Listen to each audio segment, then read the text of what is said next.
we're going back to topic 14 and reviewing lessons 1 and 2. And that is to use a pair of perpendicular lines called axes to plot points on the coordinate plane. Remember, a perpendicular line are two lines that intersect and form right angles. And that's what perpendicular lines are. We'll call these lines axes when we're looking at a coordinate plane. Let's go ahead and do some warm-up first. Emma buys a book and gives the clerk $13. How much did the book cost her if her change is 33 cents? Well, this is a simple subtraction problem. You're going to subtract $13 and you're going to take away 33 cents from that. The key here is to remember about regrouping when you're subtracting decimals. Many people just want to bring these threes right down, but you cannot do that. You're going to have to rename the numbers by borrowing. 10 minus 3 is 7, 9 minus 3 is 6, and then 12 comes right down. $12.67 change, or cost of the book, sorry. Juan has put together 325 pieces of a puzzle that has 500 pieces. He can put together 25 pieces every hour. How long will it take him to finish the puzzle? Well, first, you have to see how many pieces he has left. Go ahead and figure this out. If he has a 500-piece puzzle and he's already placed 325 pieces, then he has 175 pieces left to place. At 25 pieces an hour, if you take 175 and divide it by 25, that's where you're going to get your correct answer of 7 hours.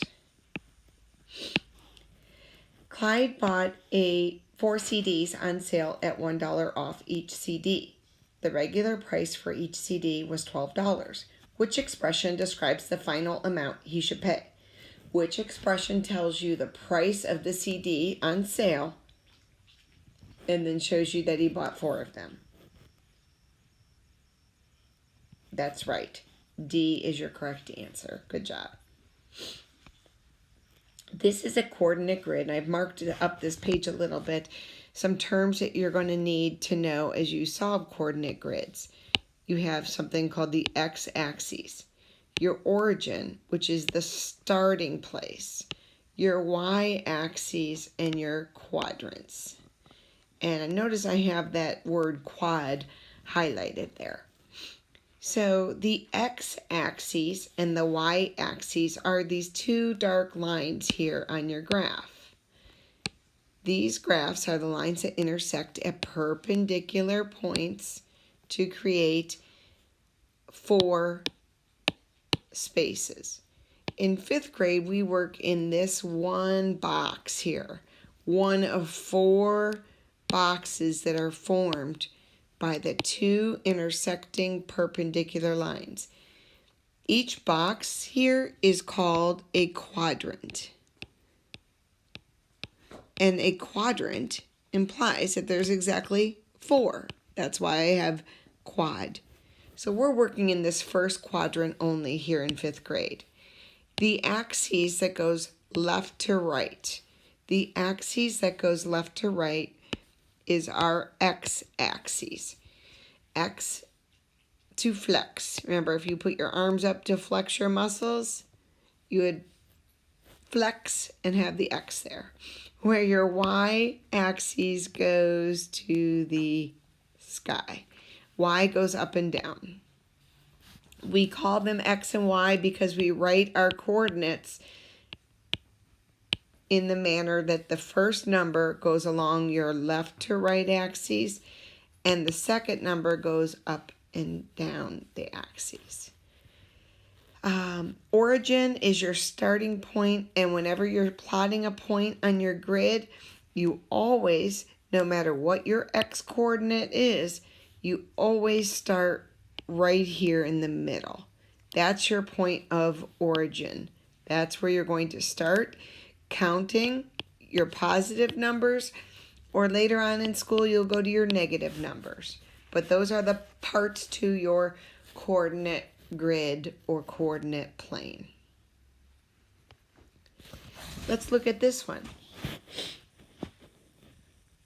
Where would you find the star?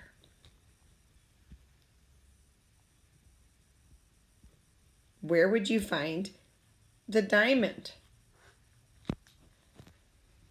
Where would you find the moon? I think you have it. Good job. The table shows the growth of a plant over a period of several days. Graph ordered pairs to show the plant's growth.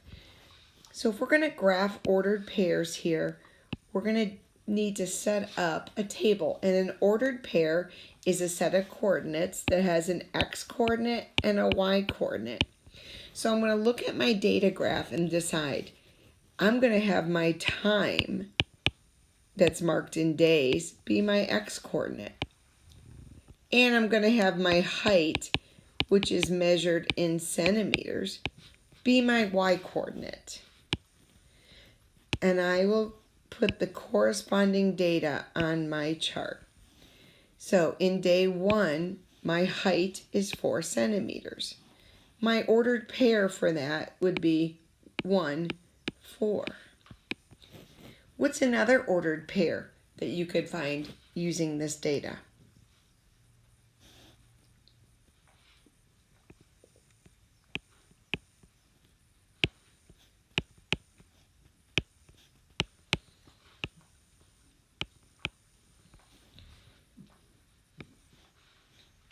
Those are all your ordered pairs that you would get from this data. So let's go ahead and look at how we would graph this. Graph the first point, 1, 4. You start at 0, 0, which is also called what? Do you remember? 0, 0 is origin, the starting point for your graph. So to graph the first point, 1, 4, you count on your x-axis to your y-axis. The way I remember this is it's alphabetical. Your x coordinate always comes before your y, just like x comes before y in the alphabet. X is left to right, and you have to start left to right first. Imagine if you were painting a room using a ladder, you'd have to move the ladder side to side before you could go up and down your ladder. Okay, so your two coordinates are written that way. So going over 1 and up 4, I would plot my point right there. My second coordinate is over 3. So I count on my number line, even though there's not a number 3 written, I can tell where that would be at 3, and I go up to 8. And I make a little plotted point there. 5 to 10, 5, and I'm going to go up to 10 here. 7 to 11. Notice I don't have an 11 marked. I'm just going to place it halfway between my 10 and 12. And then 9 and 14. This is my plotted chart of the way the plant has grown. The last thing you'll do when you're making this type of graph that's showing you the plotted points is you're going to connect the dots with straight lines. So using a straight edge is your best tool for this. It will be individual little line segments between each of the 2 points, and they must be straight lines. That's it. That's how you plot points on a coordinate grid. All right, go ahead to the practice buddy. Have a good day and smile.